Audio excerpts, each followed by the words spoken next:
made of clay, angels made of light, and a third made of fire. Now, the jinn were created on the earth before human beings. Allah mentioned this, and I created the jinn before that from a fiery wind, in reference to the creation. Can you see what we call the unseen? The answer is no.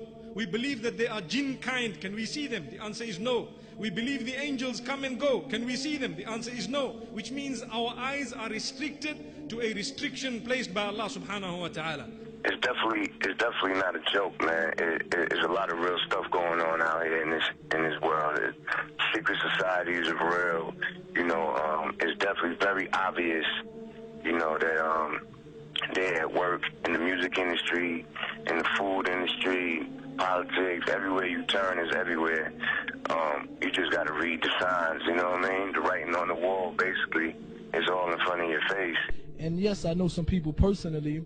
I won't mention a name, and we asked a lot of guide them to Islam. It's a very, very famous rap group that sold maybe 30, 40 million records worldwide.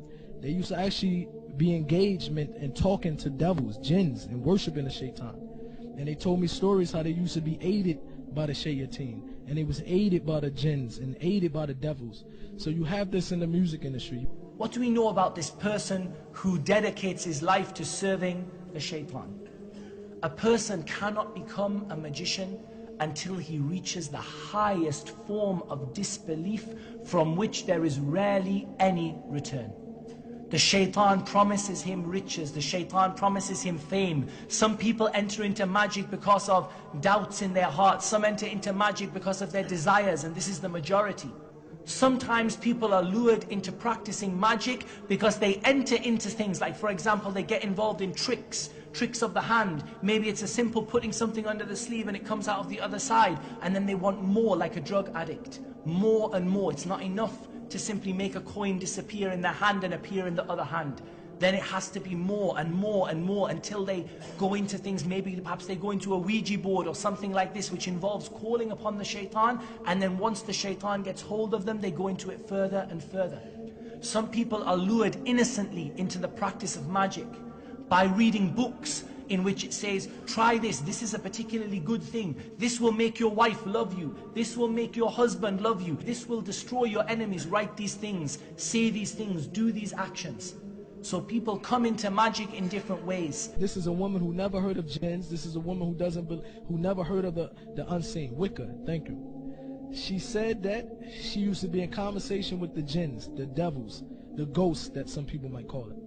And she said to the point that the jinn would come carry her, and she would be able to see certain things that her friends was doing, and she would call her friends and she would tell them about, I seen you do this last night, and they would be very shocked. And then she said she was dating someone from the Dog Pound, which is a crew that used to hang with Snoop Dogg. And she said when the jinn came to us, and we hear these stories from Islam, that they would come, they will break you off slowly but surely, and they pretend that they will help you and they will aid you, but eventually they want you to do some immoral things.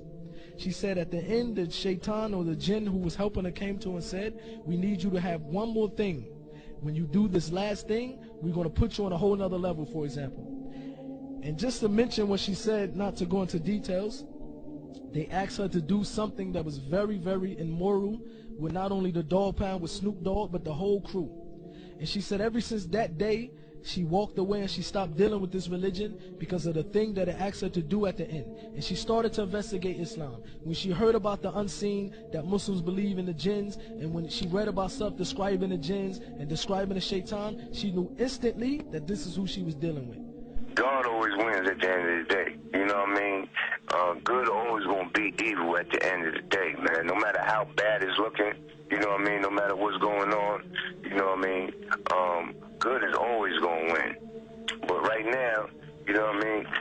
The devil definitely got the world in a headlock. You know what I mean? It's crazy. It's definitely crazy.